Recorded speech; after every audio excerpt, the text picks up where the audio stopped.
নমস্কার বন্ধুরা, আশা করি আপনারা সবাই ভালো আছেন। আজকে আমি আপনাদের জন্য নিরামিষ একটি স্পেশাল রেসিপি শেয়ার করব এই মোচা দিয়ে অন্যরকমভাবে। আজকে তো চলুন দেখে নেবেন আমি কিভাবে স্পেশাল নিরামিষ রেসিপিটি মোচা দিয়ে রান্না করি। একদমই অন্যরকম আজকে এটি রান্না করব। সব সময় একঘেয়েমি ভালো লাগে না, তো আজকে নতুনভাবে রান্না করব। প্রথমে আমি এই মোচাটা সেদ্ধ করে নিচ্ছি। ভিতরের অংশগুলো, বাইরের অংশটা রেখে দিয়েছি। এটা সেদ্ধ হয়ে গেছে। এবার পিস করে নিচ্ছি এতটুকু বড় সাইজ করে।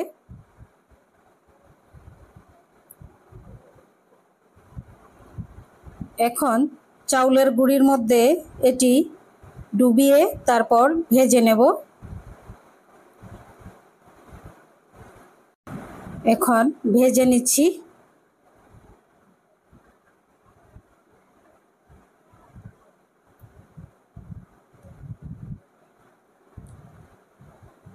ভাজা হয়ে গেছে, এবার এগুলো তুলে নেব। এখন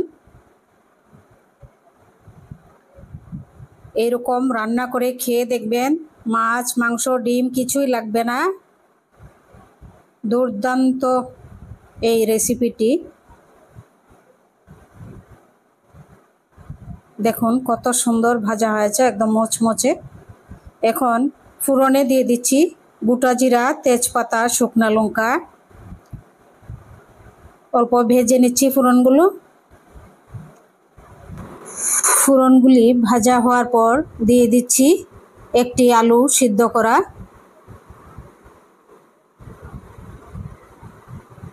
আলুর মধ্যে দিয়ে দিচ্ছি এবার 1 চামচ জিরা, 1 চামচ লবণ, হাফ চামচ লাল লঙ্কা পাউডার, হাফ চামচ হলুদ পাউডার।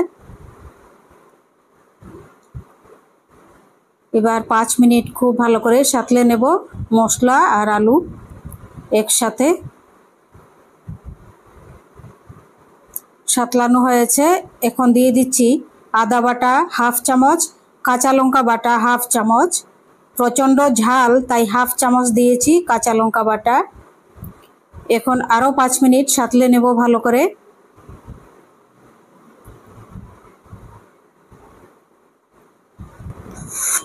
এখন জল দিয়ে দিচ্ছি, গরম জল হাফ কাপ, আধা কাপ গরম জল।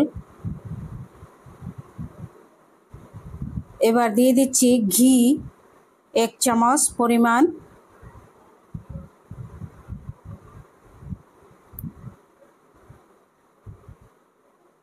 এখন দিয়ে দিচ্ছি ভেজে রাখা মোচাগুলো।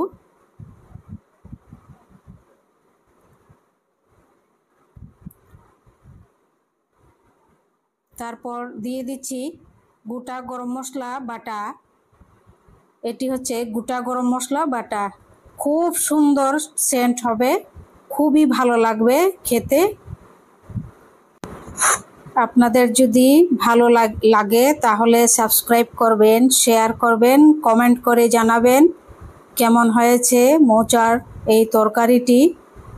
খুবই সুন্দর, খুবই সুস্বাদু রেসিপি। এরকম বানিয়ে খেয়ে দেখবেন আপনারা। ভালো থাকবেন সবাই।